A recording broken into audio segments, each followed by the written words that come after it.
Atheist لوگوں کو اور بہت سی فیمنزم والی فیمیلز کو یہ ایشو ہوتا ہے کہ پردہ کیوں کیا جاتا ہے، ہم کیوں پردہ کریں. آپ اللہ تعالیٰ کی بات نہیں مانتے تو سائنٹیفک چیزوں کو تو بہت مانتے ہیں سب. تو یہ تو سائنٹیفکلی بھی پروف ہے کہ فیمیل میل کو اٹریکٹ کرتی ہے اور میل فیمیل کو اٹریکٹ کرتا ہے. اس اٹریکشن کو روکنے کے لیے اللہ رب العزت نے پردہ رکھا ہے.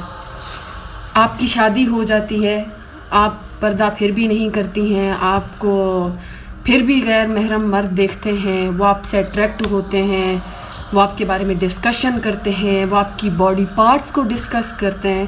تو کیا یہ مطلب عورتوں کو پسند ہے؟ ایک بہت کڑوا سچ ہے، لیکن یہ سچ ہے کہ مرد کسی بھی ایسی عورت کو جس کو وہ بے پردہ دیکھتا ہے تو وہ اس کو سب سے پہلے اپنے قریب لا کر دیکھتا ہے کہ آیا یہ میرے قریب ہوگی. تو وٹ اینڈ وٹ مطلب سمجھنے والے سمجھ گئے. تو مطلب اتنا گرا ہوا معیار اللہ نے عورت کو دیا نہیں ہے نا، اس وجہ سے اللہ نے پردہ رکھا ہے. اللہ نے عورت کو عزت دی ہے. اللہ نے عورت کو بازار کی زینت نہیں بنایا. اللہ نے ایک عزت والا لباس عورت کو پہنایا ہے. اس کو سیکیورٹی کے لیے 4 مرد دیے ہیں، فادر، اس کا بیٹا، اس کا بھائی، اس کا ہسبینڈ. یہ اس کی پروٹیکشن کرتے ہیں. اس پروٹیکشن کے لیے وہ عورت کو سنبھالنے کے لیے، بیکاز وومن از پریشیس. اللہ کی نظر میں عورت خاص ہے، باعزت ہے، اور وہ ایک مرد کے لیے بنائی گئی ہوتی ہے. ایک مرد اس کو دیکھے، ایک مرد اس کو ہاتھ لگائے.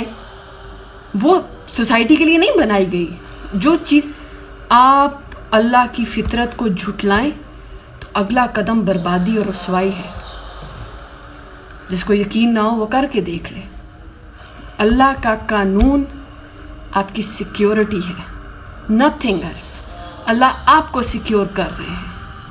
اللہ کا تو نہ کوئی فائدہ ہے نہ کوئی نقصان، کیونکہ تو وہ تو قادر ہے، وہ تو کچھ بھی کر سکتا ہے. آپ نہیں ہوں گی، آپ پردہ نہیں کریں گی، تب بھی اللہ کی ذات پہ کوئی فرق نہیں پڑے گا. اللہ کی ماننے والی، اللہ کے حکم پہ سر جھکانے والی لاکھوں عورتیں ہیں. اللہ ان کو عزت دے گا. اللہ کے لیے وہی محبوب ہے، اللہ ان کی سننے والا ہے. اللہ کے لیے آپ ضروری نہیں ہیں.